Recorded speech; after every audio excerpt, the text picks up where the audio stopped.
किसी भी चुनाव में अपना कोई भी चुनावी घोषणा पत्र आदि जारी नहीं करती है। वैसे भी हमारी पार्टी कहने में बहुत कम बल्कि कार्य करके दिखाने में ही ज्यादा विश्वास रखती है।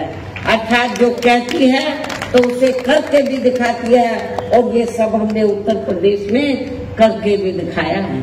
और अब संक्षेप में मेरा यही कहना है कि आप लोगों को अपने खुद के व अपने हरियाणा प्रदेश के भी हित में यहाँ बीएसपी व इनेलो के बने अपने इस गठबंधन की ही सरकार बनाना बहुत जरूरी है।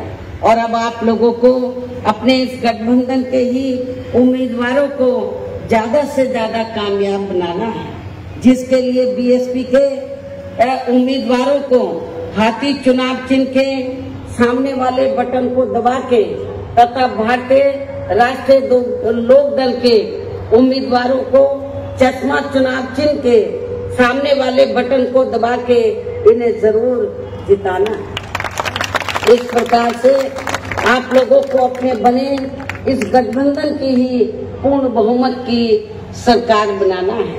और सरकार बनने पर फिर गठबंधन की ओर से आपके हरियाणा प्रदेश का मुख्यमंत्री चौधरी श्री अभय चौटाला जी को ही बनाया जाएगा, जिनको मेरे आशीर्वाद के साथ साथ इनके पिता चौधरी ओम प्रकाश चौटाला जी का भी पूरा आशीर्वाद प्राप्त है।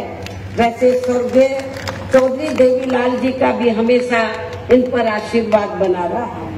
इनके साथ साथ गठबंधन की ओर से बीएसपी का एक डिप्टी सीएम दलित वर्ग का तथा दूसरा डिप्टी सीएम अन्य पिछड़ा वर्ग या अपर कास्ट समाज में से ही बनाया जाएगा। और ये दोनों डिप्टी सीएम कौन होंगे इसका फैसला इस चुनाव का नतीजा आने के बाद ही किया जाएगा। इन्हीं जरूरी बातों के साथ ही अब मैं आप सभी लोगों से अपने बने इस गठबंधन के अधिकांश उम्मीदवारों को जिताकर अपनी यह गठबंधन की ही सरकार जरूर बनाना है।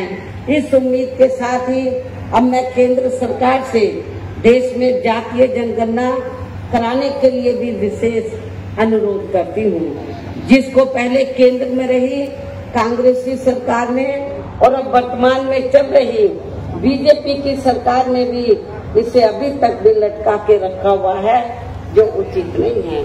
इसके लिए भी इनसे विशेष आग्रह के साथ ही अब मैं अपनी बात यही समाप्त करती हूँ। धन्यवाद। जय भीम, जय भारत।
विधानसभा क्षेत्र का एक ऐसा जनसैलाब यहाँ उमड़ा माननीय बहन जी को सुनने के लिए।